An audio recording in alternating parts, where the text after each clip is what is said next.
आप सभी का अक्षयन क्लास में स्वागत है और आशा करता हूं कि आज तक जितने भी लेक्चर गए होंगे आई होप आपको समझ में आए होंगे। तो अब हम लोग आगे क्रमबद्ध करते हैं। और सर देखिए, ये जो लेक्चर होगा ये लेक्चर में नो फिगर है, फिगर नहीं है, सिर्फ टॉपिक समझेंगे। और इसे जो नेक्स्ट लेक्चर जो होगा सर, वो आपका सिर्फ फिगर होगा, उसमें फिगर को एनालाइज किया जाएगा, आखिर वो फिगर कहना क्या चाह रहा है, और उसके बाद फिर लगातार चलते जाएगा। तो सर हमारा जो लेक्चर है वो शॉर्ट है अभी। क्यों? क्योंकि धीरे धीरे आपको समझाया जा रहा है। उसके बाद मैं एक लॉन्ग बनाऊंगा, मतलब मैराथन जिसको बोलते हैं, एक चैप्टर का पूरा एनालाइज कि पिछले साल कौन क्वेश्चन आया था, उसके पिछले साल कौन क्वेश्चन आया था। लगातार 10 सालों का हम लोग देखेंगे कौन कौन से क्वेश्चन आए थे इस चैप्टर से, और इस चैप्टर हमारे जैक बोर्ड में कितने इंपॉर्टेंस रखते हैं। तो अब हम लोग जनरली आगे बढ़ते हैं, और आगे बढ़ते हुए हम लोग देखते हैं सर बीजांड काय है क्या? बीज के अंड क्या होंगे कि जब हम लोग बीज के अंड का बात करेंगे,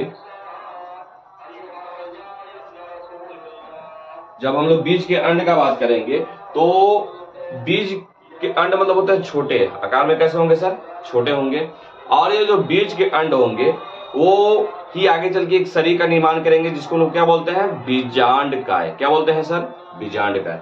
तो देखिए क्या लिखा हुआ है, अध्यावरणीय से घिरा हुआ कोशिकाओं का एक पुंज, मतलब अध्यावरणीय से घिरा हुआ, ठीक है, एक क्या है सर? कोशिकाओं का एक पुंज है, कोशिकाओं का एक ग्रुप है, ठीक है। ये जो कोशिकाओं का आपका ग्रुप होता है, ठीक है, इसी कोशिकाओं के ग्रुप को हम लोग क्या बोलते हैं सर? बीजांड काय। क्या बोलते हैं? बीजांड काय या बीजांड काय कहलाता है। मतलब समझिए सर कि कोशिकाओं का पुंज के, कैसे कोशिकाओं का पुंज सर? तो अध्यावरणीय से घिरे हुए कोशिकाओं का पुंज, उसी को क्या बोलते हैं सर? उसी को हम लोग बोलते हैं बीजांड काय। क्या बोलते हैं? बीजांड काय। अब देखिए सर, बीजांड काय केंद्रक की कोशिकाओं में प्रचुरता से आरचित आहार होता है। देखिए बीजांड काय किसमें? केंद्रक की कोशिकाओं, मतलब जो केंद्रक के आसपास जो कोशिकाएं होती हैं उन कोशिकाओं से, तो केंद्रक की कोशिकाओं में प्रचुरता से मतलब ज्यादा मात्रा में आरक्षित कैसी सामग्री है? आहार सामग्री है। आहार सामग्री मतलब होता है खाद्य पदार्थ की सामग्री है, ठीक है।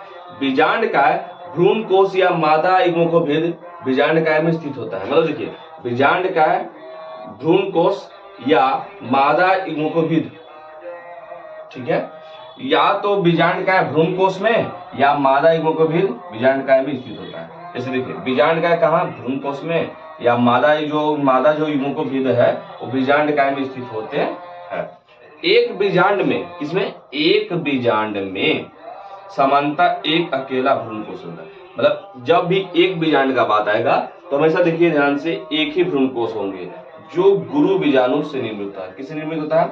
जो गुरु बीजाणु से निर्मित होता है। जो गुरु बीजाणु से क्या होंगे? निर्मित होंगे। गुरु मतलब क्या होता है? बड़ा। बीजाणु मतलब होता है बीज के अणु। जब बीज के अणु क्या होंगे? आकार में बड़े होंगे, उसको गुरु बीजाणु बोलते हैं। और उसमें जब जनन की क्रियाएं संपन्न होगी तो उसको गुरु बीजाणु जनन कहते हैं। तो माइक्रोस्पोर रिप्रोडक्शन क्या है? गुरु बीजाणु मातृ कोशिकाओं से गुरु बीजाणु की रचना के प्रक्रम को, मतलब गुरु बीजाणु मातृ कोशिकाओं से गुरु बीजाणु की रचना के प्रक्रम को क्या बोलते हैं हम लोग? गुरु बीजाणु जनन कहते हैं। क्या बोलते हैं? गुरु बीजाणु जनन, ठीक है। गुरु बीजाणु मातृ कोशिकाओं से गुरु बीजाणु की रचना के प्रक्रम को क्या बोलते हैं? गुरु बीजाणु जनन।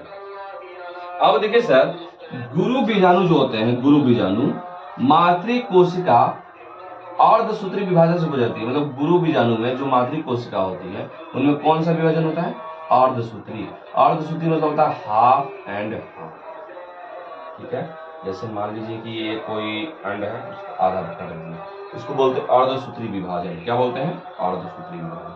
अब देखिए अर्धसूत्री विभाजन के परिणाम स्वरूप, अर्धसूत्री विभाजन के परिणाम स्वरूप कितने गुरु बीजाणु कोशिका बनती है? 4। यानी कि 4 गुरु बीजाणु कोशिकाओं का निर्माण होता है अर्धसूत्री के कारण। मतलब एक है तो एक से हो जाएंगे 2, 2 से हो जाएंगे। ऐसे ही क्रमबद्ध आगे की ओर चलते रहेंगे। तो आज का टॉपिक ज़्यादा लंबा नहीं था, लेंदी नहीं था, आज का टॉपिक सिर्फ छोटा था। इसके बाद अगले जो लेक्चर देखेंगे उसमें सिर्फ फिगर को एनालाइज करेंगे, ताकि फिगर ही समझ। देखिए सर, फिगर ज़्यादा समझेंगे ना तो फिगर आपको बनाने आ जाएगा, फिगर के बारे में अगर डिफाइन करने आ गया तो और अच्छी बात है। तो मिलते हैं अपने नए लेक्चर में नए जोश और खरोश के साथ, तब तक के लिए धन्यवाद।